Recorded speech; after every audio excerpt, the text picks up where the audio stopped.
ती मला खूप आवडायची. कॉलेजमध्ये सेमिनारमध्ये पहिल्यांदा पाहिलं होतं तिला.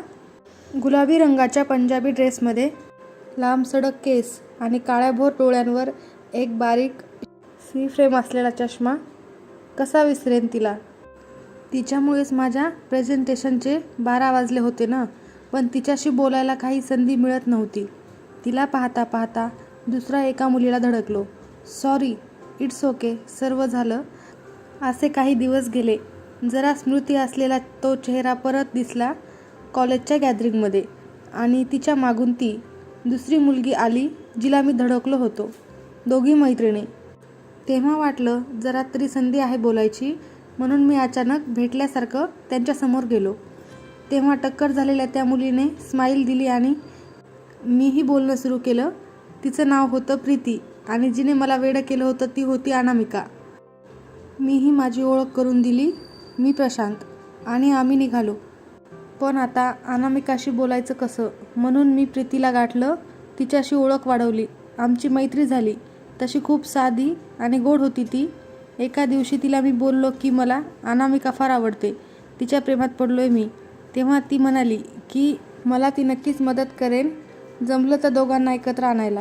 असेच 6-7 महिने गेले. आमच्या तिघांची मैत्री फुलत होती. एव्हाना अनामिकाला कळलं होतं की मी तिच्यावर प्रेम करतोय, मी कसा आहे, आणि तिला हे पटवून देण्यात प्रीतीने खूप मदत केली होती. आमच्यात झालेली भांडणंही तिने मिटवली होती खूपदा.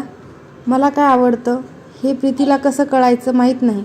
आणि अनामिकाची चांगली मैत्रीण असल्याने तिच्या सर्व सवयी, आवडीनिवडी तिने मला सांगितल्या होत्या. म्हणून मला खूप लवकर अनामिका समजू लागली होती. दिवसेंदिवस अनामिका आणि मी जवळ येत होतो आणि त्यानुसार मी तिला 14 फेब्रुवारीला प्रपोज पण केलं आणि अनामिका ही हो म्हणाली. आमचं ग्रॅज्युएशन संपल्यावर प्रीती हायर स्टडीजसाठी भारताबाहेर गेली आणि आम्हा दोघांना कळालं नाही की तिने कधी अप्लाय केला आणि सर्व प्रोसिजर पूर्ण केली. आमच्या घरातली पण आमच्या लग्नाला तयार झाली होती आणि आम्ही दोघंही जॉब करत असल्याने सर्व काही व्यवस्थित चालू होतं. लग्नाच्या आदल्या दिवशी मी अनामिकाला फोन केला आणि बोलता बोलता म्हणालो, तुझं लिखाण खूप सुंदर आहे, पत्र भारी लिहितेस, खूप जपून ठेवलेत ती मी सर्व. तेव्हा ती म्हणाली, अरे कोणते पत्र, मला साधा 2 ओळीचा मेल पाठवायचा कंटाळा येतो, पत्र कुठून लिहिणार मी. हो, तसं प्रीती बोलायची मला की तुझ्या पत्रांना उत्तर द्यायला, पण मी नाही दिले कधी. अरे प्रेम हे मनापासून केलं जातं, पत्रातून नाही. मी म्हणालो बरोबर आहे आणि फोन ठेवला. पण डोक्यात काहूर माजू लागलं. हे पत्र कोणी लिहिलं आणि अनामिकेचं म्हणून मला प्रीतीने ते का दिलं. सर्व पत्र पाहता पाहता एक पत्र माझ्या हाती लागलं. त्यात अनामिका माझ्यावर प्रेम करते असं कबूल केलं होतं.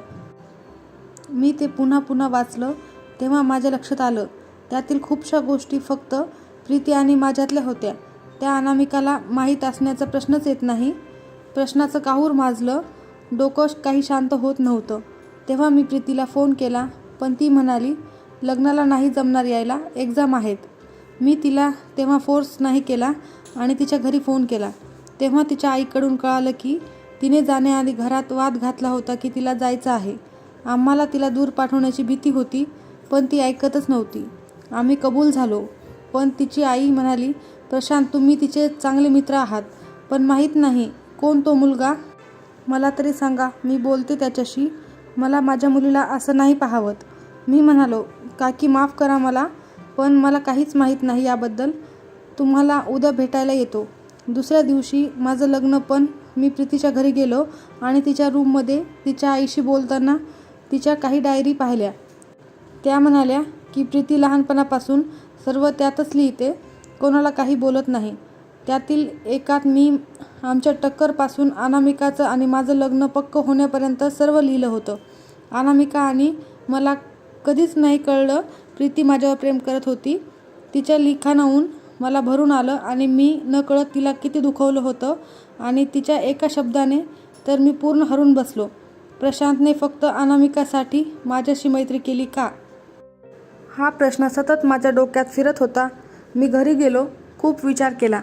अनामिकाला या सर्व गोष्टी सांगितल्या. अनामिका ही नंतर बोलली की प्रीतीने असं नव्हतं करायला हवं, कारण तिचं प्रेम होतं.